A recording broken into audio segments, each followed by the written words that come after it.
Hello, everyone, and thank you for joining me today. And welcome to the Haunted and Waiting podcast and my premiere show on the fitting day of October 31st, Halloween. My name is Ann Lund, and while I'm your typical person with a day job, hobbies, and a love for storytelling, and more importantly, ghost stories, I'd like to share my experiences with you. But before I get started, I want to thank the Eye Opener Society for allowing me to share what I have on this venue. I've been lucky to have spoken on their podcast before, but this is my first time presenting on my own. So bear with me, as I'm not as savvy as Gary and Hannah are. But back to me. Quick introduction. I write a blog called hauntedandwaiting.blog. I'm currently writing a book, which hopefully will be published next year. And you can also find me on my small Facebook group, also called Haunted and Waiting. If you want to join that Facebook group, please feel free to come and visit and share your own story. But remember, it is a bully-free zone. And although I'm a very kind and understanding person, bullying will not be tolerated. So if your intent is to come and make fun of our guests, please don't come. And peace to you. Find someplace else to go. But if you are a believer or curious, please join us. I would love to have you and have you meet our group. You can share your own stories, share pictures, share videos, audio, whatever you like, as long as it pertains to the paranormal, more specifically ghosts. I'd love to hear it. So let's begin. But where to begin? Well, there's one thing I've been grappling with for some time right now. You see, I don't believe in the idea of psychic abilities in the traditional sense. Although I do think there are some people that are a little more intuitive than others, I do believe that everybody has a sensitivity to things beyond our everyday perception. So, in terms of what you can perceive by sight, by hearing, by smelling, by tasting, by touch, there is more than what you're perceiving in the everyday. The problem is some people suppress that extra sensitivity that they have. And that happens because of a social filter that has been placed upon us as we grow up.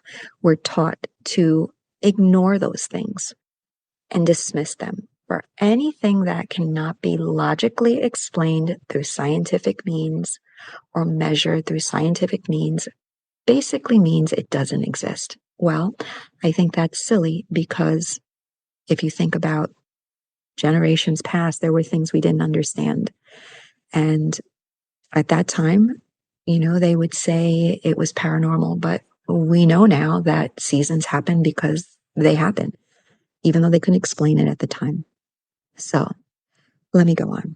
If you've listened to the Haunted and Waiting episode on the Eye Opener Society, you might have learned about the house that I grew up in New York City and the hauntings that I had to endure as a child in that house. Gary from the Eye Opener Society can attune to the fact that he experienced some of the things that happened there as well. But as a quick recap, I was about 9 years old when I experienced my first haunting. And it was a summer night, and I was sleeping, and it was about 3:00, wink, wink, 3:00, when I woke up.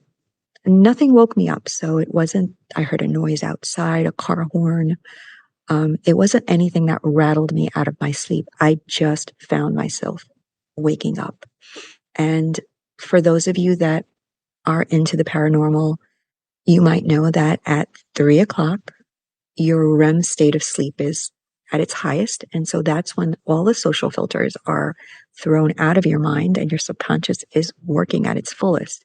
And it is at that time that you are in tuned to extra senses. And I think that's why people wake up at 3 a.m. I think that they're realizing that there are things around them, spirits or whatever.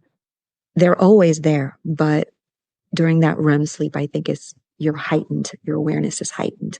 And I think that's what happened to me that night. And I got up out of bed. I figured I'm up. Let me use the bathroom. So the way my house was situated, there was a hallway to get to the bathroom from my room. My room was in the corner of the house by itself. Go down the hallway into the bathroom.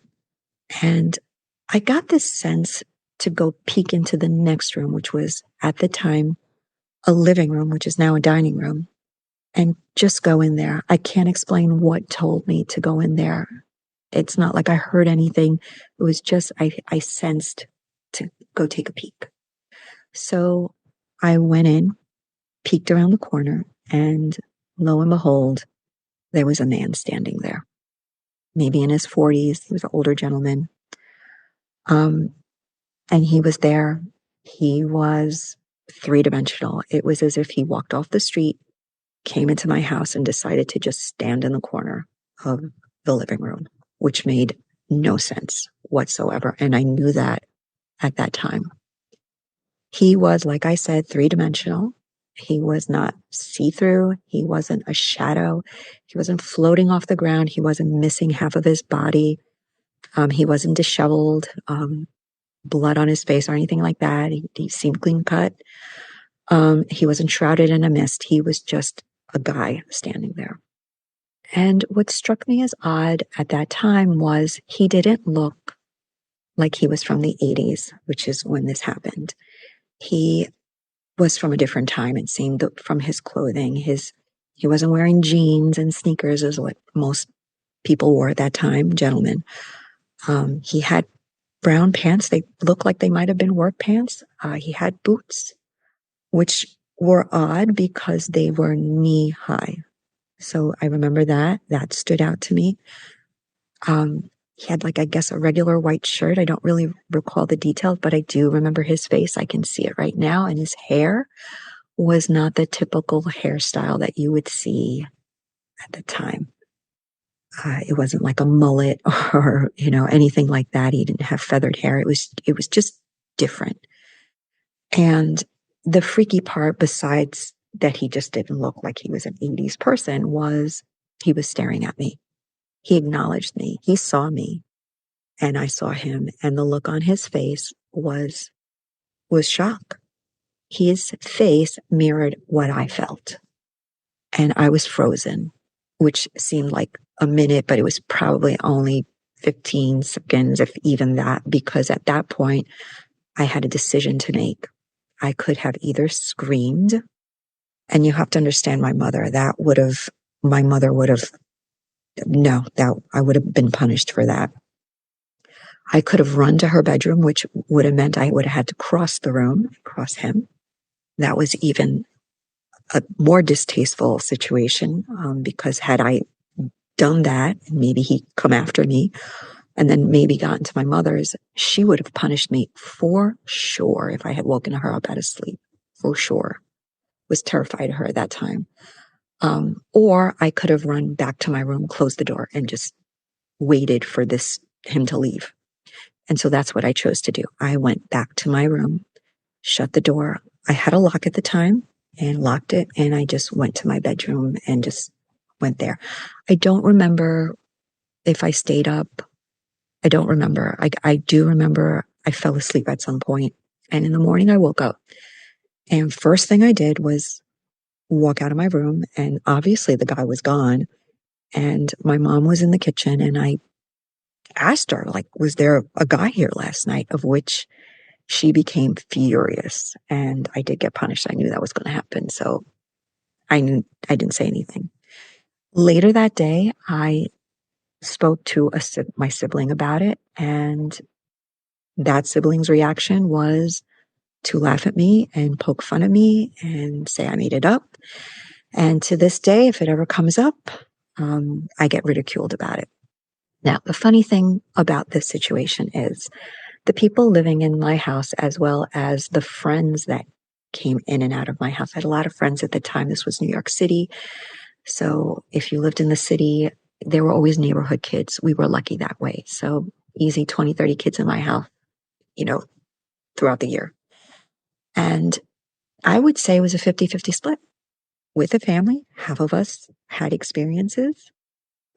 This was the first one, but then there were more afterwards. And half of us did not. And with the friends, it was the same thing. Half of us had experiences and were terrified of my house. Gary, of Eye Opener Society, was one of them that I would say was scared of my house. And then there were others that did not. So why this, or half of us psychic and half of us not? I don't think so. I think the other half did have experiences, but they shut them out. They try to explain them in some way. But that's kind of what happened and where it brings me on more with this podcast. Here's the worst part about having an experience like this or being attuned to experiences like this.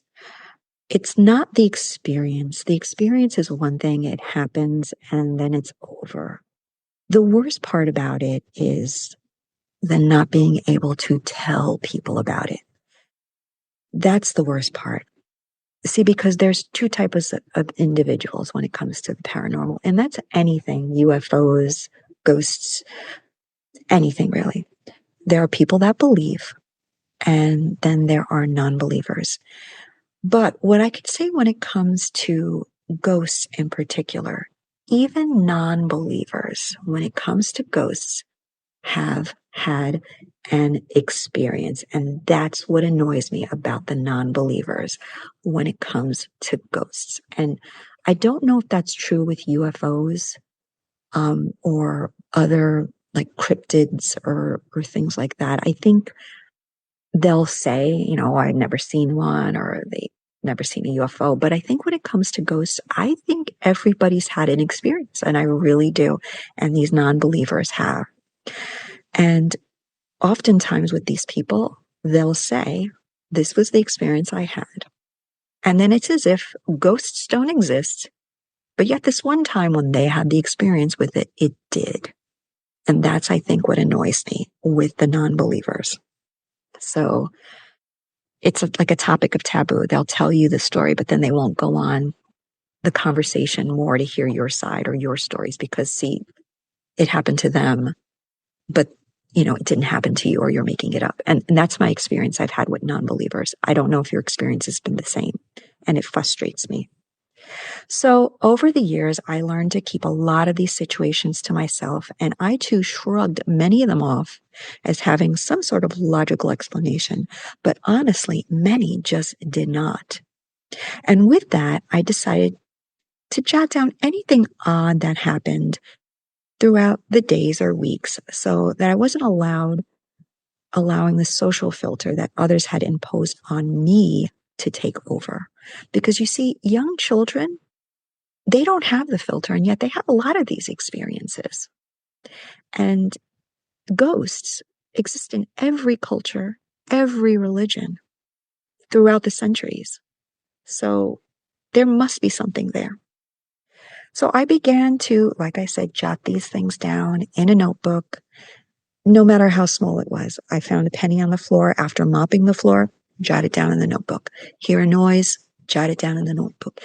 And when I started doing that, memories began flooding in of things that had happened in the past. And I'd say, oh, geez, I totally forgot about that.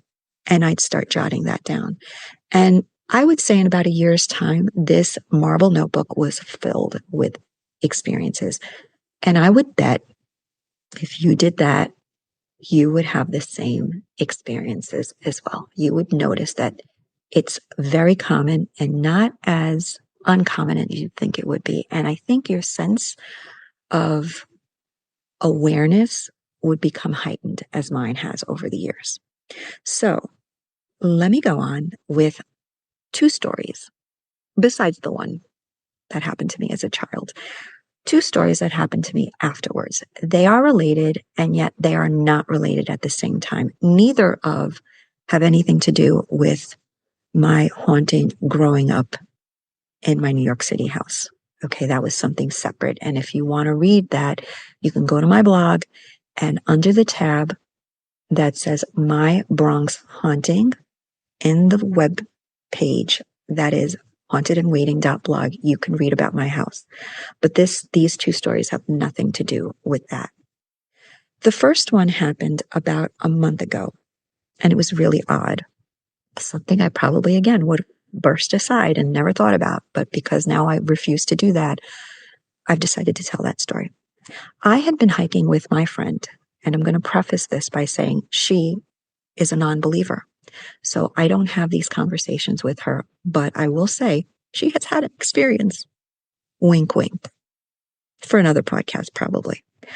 But I had been hiking with her, and I am an avid hiker. It's one of my hobbies. I go into the woods, and I love the woods. I love the forest. I love nature. And I've been hiking for decades. And over the years, I have learned to really pay attention to my surroundings, specifically because sometimes I hike by myself. And you have to do that when you hike by yourself. You're in the middle of the woods. There's nobody around. Sometimes you could be walking for miles and not come across another person. And so if something were to happen because you weren't paying attention, you are in deep trouble. So I've learned to focus all my senses, smell, obviously sight, my sense of hearing for things like snakes, ticks, deer, coyote, bears, wolves when I'm out west, bobcats when I'm out west. If you don't pay attention, even the smallest thing like a twig, you can find yourself coming across trouble. So my sense of awareness when I'm in the woods is heightened. And I think if I were to give a scientific explanation as to why I feel the woods are the most haunted places for me, it's because my senses of awareness are super focused when I'm there. And I'm telling you, the woods are haunted. I am telling you. So this particular day, I'd hiked with my friend, again, a non-believer. We had finished our hike, which was about 5 miles. Nothing special about the day. It was a beautiful day. When we got to the parking lot, she was fumbling with her stuff. So she was collapsing her poles. She might have been taking off. She had a habit of taking off her boots and putting on more comfortable running shoes. She was maybe rummaging in her, I don't remember what she was doing, but she was doing something. She might have been on her phone. I don't remember, but she was busy doing her thing. I had gone to the edge of the parking lot because the way this parking lot was situated was it overlooked a lake, and the lake had a path going around it. And the path around it was an open path. There were no trees. It was grassed. It was mowed, so it was an open area around, I would say maybe a 3-mile perimeter. And it was very common to see people walking around this path or jogging or whatever. It was a beautiful day, and I was looking at the water, and there were ducks in the water. I think there might have been a swan. I was just, the sun was glimmering off. It was silvery on top of the water. It was just a beautiful day, and I was taking it all in. When I saw this woman jogging, classic jogger. She was tall, good looking, thin, blonde hair, ponytail, and a baseball cap. And behind her, off lead, was this stunning German Shepherd, and it was running after her. And I was just watching them. I thought, wow, they're really like beautiful. It's beautiful to see them together, like together as one unit. Like I said, the dog was off lead and following. Its tongue was dangling out. It was happy. She stopped, and because she was coming near the parking lot area, and she stopped and she bent over like she was stretching her back. Her hands were on her knees. She looked like she was catching her breath. And the dog stopped with her, and it was like running circles around her, and she was like paying it no mind. And, I was watching, and I was in awe because this dog was really beautiful. Big dog. And then at some point, they came out of view because, like I said, the way the parking lot was situated, it was higher than the lake. So the closer you got to the parking lot before you were in the parking lot, there was like a blind spot. So she came out of view as she was in that blind spot. But then she came up to the parking lot and she passed me. And as happens, if you hike and when you go out there, common courtesy is you acknowledge each other, maybe a nod of the head. Sometimes there's small talk, nice day, that sort of thing. And that's what happened that day with her and I while I was waiting for my friend. We exchanged some small talk, probably about the weather. I don't remember, but the one thing that I do remember was I said to her, "You have a beautiful dog." And all of a sudden, the expression on her face changed. I can't explain it. She just kind of went white and she said, "What dog?" And I was still in the conversation. I went, "Your German Shepherd, the one that was following you. I saw her running after you." And then I looked and there was no German Shepherd. I walked over to the edge of the parking lot and I looked down at the path, thinking maybe the dog was on its way up or in the blind spot, but I didn't see the dog. And the path was clear and there was grass and the dog wasn't in the grass. There were no woods around the path. So the dog would either have had to jump in the water or be on the path, which I would be able to see. And there was no dog. It was like it just vanished. And she looked at me and she said, "I had a German Shepherd, but that was years ago. Did you see us running at another time?" Like, she said something to the effect of, "Had I seen them before?" That's when I realized, oh crap, I'm not going to go there with this woman. I was like, I'm not going to go there. And at that point, I looked over and there was a guy walking his dog. It was not a German Shepherd. It was a big white dog. It was on lead. And, I was like, great, this is my out. So I turned to the woman to change the subject and said, oh no, forget it. It's that dog that she's walking with that guy. I thought that dog was with you. And she just stared at me because you could see the gig was up. She was freaked out. I was freaked out, but I wasn't going to say to her, "Oh, I saw your dead dog." I was just not going to go there. I left it at that. And I just was like, "Well, have a great day," and I just went and refused to turn around and look at her. I don't know what she did. She must have gone back to her car. I was like, not going to engage with her anymore. It never ends up well with a situation like that. So I just let it go. Got in the car with my friend. My friend noticed on my face that something wasn't right, that I was upset, thinking about something else, but I wasn't going to share with her. And this is the part that really annoys me and why I started that Facebook group. So I got in the car with her. I didn't tell her anything. And we were driving. The drive home was about 30, 40 minutes and just quiet. We were listening to the radio, whatever. And it was then that I remembered story number 2. And it's the second story I'm going to tell you today.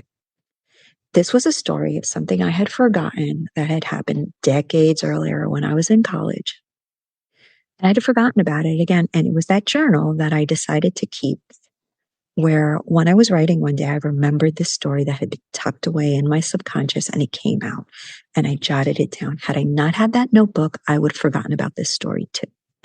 But I relate this story to the other story. Again, this dog story and the story I'm going to start telling you now are not related, but they are in one way, and you'll see. So let me take you back when I was in college, decades ago. At the time, I was working at a public garden in New York City. The public gardens ground were free. So you could come into the gardens and walk the gardens without paying anything. I, on the other hand, was always positioned at a smaller garden within the garden that had a fee. So although you could walk the gardens for free, if you wanted to go to my garden, where I was, it wasn't my garden, but where I was placed, you had to pay a fee. I think it was like $1 to see this smaller garden, which was beautiful, by the way. Now, a lot of locals would come in because, again, it was free. And the way this garden was situated was it was between neighborhoods. So if you wanted to walk to the next neighborhood, let's say to go shopping, rather than walk a busy street sidewalk, you could cut through the gardens. And rather than go through buildings and whatever, sidewalks and Johnny pumps, you could go through the gardens and walk through beautiful manicured lawns and beautiful pine trees and flowers and what have you. So a lot of the locals did this. And so there were a lot of familiar faces in the garden that I would see. There were people that I would see all the time. And of those people, there was this older couple, adorable older couple. They were European. They did not speak a word of English. I want to say they were in their 70s or 80s. The gentleman would wear like a black pantsuit He always had black shoes and white socks. I don't know why that stands out to me, but he did. The old woman was always with him. They were always arm in arm. He had a cane, but she would hold on to his arm, I guess, to help her walk. They were cuter as can be. She always wore a dress, and she had her head in a handkerchief tied in a bow. Very cute. And she often had a little shopping bag. And you could see she had groceries in there. So I think what they used to do was they would walk through the gardens, do their shopping, and then walk back to get to their house. They did not speak a word of English, but every now and then when it was a beautiful day and they would pass the gardens where I work, where there was a fee, they would enter. They wouldn't make eye contact. And I think they were trying to get into the garden for free. And they figured if they didn't look at me, I would let them go. And that's exactly what I would do. I would just let them go in. I wouldn't charge them. They were old. I was like, the gardens doesn't need their $2. And I would just kind of turn a blind eye and let them go. They never looked at me. Never. They just kind of would walk in, do their little rounds in the garden, and they walk out. They were just the cutest couple. So, and like I said, I saw them, I think literally every day I was there. So then I was there one day and I realized I hadn't seen them for it seemed like a month. It was like a long time I hadn't seen them. And so I would go to work and I'm like, is this the day I'm going to see them? Is this? And it was easy. A month had passed and I hadn't seen them. And I got sad because I thought, maybe one of them passed away. Maybe the husband died and the wife doesn't want to walk by herself, or the wife died and the husband, doesn't want to go by himself. Maybe he went to move with his kids. I just didn't see them. And I know it was at least a month that I didn't see them. And that's what I thought happened. And it made me sad. But one day I was so happy because all of a sudden I saw them. I was like, oh my gosh, they're here. Yay, they're here. This is great. And it was again a beautiful day. And they did their path where they walked the gardens and they decided to come in. And they came in. And this was what was different about this particular day. The old man looked up at me, made eye contact, smiled. I smiled back. And then they went into the garden, made their walk, came back out. Again, the old man looked at me, smiled, and then they walked out. She never looked at me. She just kept walking straight ahead, which is typical for both of them, actually, which was odd. But that I do remember. And then they kind of left. So everything's fine. I'm like, okay, they're great. Maybe one of them was sick and now they're better. So maybe it was like a day or two later. It was very recent to that. That particular day I'd come in and they had placed me at the main gate. Now, the main gate was where you would work and collect fees from parking for people that would be coming by car. And although the gardens themselves were free and anybody could walk in and out without paying, the parking was not. So we had to collect, a parking fee. And so there were always two girls at that gate. And I guess they did that for safety reasons. I'm not really sure, but there was always two girls, where when I was at the smaller garden, it was always just me by myself. So here I am at the main gate with another girl, and I'm collecting money from a car. And as I'm collecting money from a car, I look over and I see the old lady, but she doesn't have the man with her. She's by herself. That was odd because I had never seen her by herself. They were always together. I never saw him by himself. I never saw her by herself, but she was by herself. Really didn't think much of it. It just struck me as odd. She kind of walked in and she was kind of just walking really slow. Like I said, she was old. And after I finished the transaction with the car, I turned to the girl I was working with, who I was friendly with, and I said, oh, she's here by herself today. And the girl said, yeah, it's really sad. And I'm like, yeah, I was like, I noticed I didn't see them for a while, but then I saw the two of them together the other day. I was worried, but I guess they're okay. I'm like, maybe he's sick again. And she goes, what do you mean you saw him the other day? I'm like, I saw him I don't remember if I said 2 days or 3 days or last week, but whatever it was that I said. she got that look on her face, this like pale look, and she goes, he died. I was like, what? She's like, he died. He died a month ago. I'm like, how do you know? She told me. And I should have told you this. Whatever language they spoke, this girl spoke. That's why I'm thinking it might have been Albanian. The neighborhood had a lot of Albanian people in it. And so she claims she spoke with her. And I'm like, really? I'm like, yeah, he died. I don't remember what he died of. And I'm like, how long ago? Are you sure it was like, she was like, yeah, it was a month ago.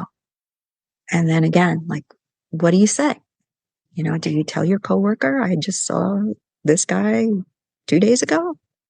You know, no, you don't, because you just don't. So that was a situation back then. So those are my stories. I don't know what you think. What do you think happened? Does it sound real? Does it sound real? Who were they? Who was that dog? Who was that old man? Was I imagining it? Were they ghosts? Were they guardian angels, maybe following the jogger and the old lady to let them know they're okay? Was it the jogger's memory kind of playing itself out and the old lady's memory playing itself out? And I was able to see that, or were they ghosts? What were they? I don't know. And I hope you liked my stories, but those are what they are.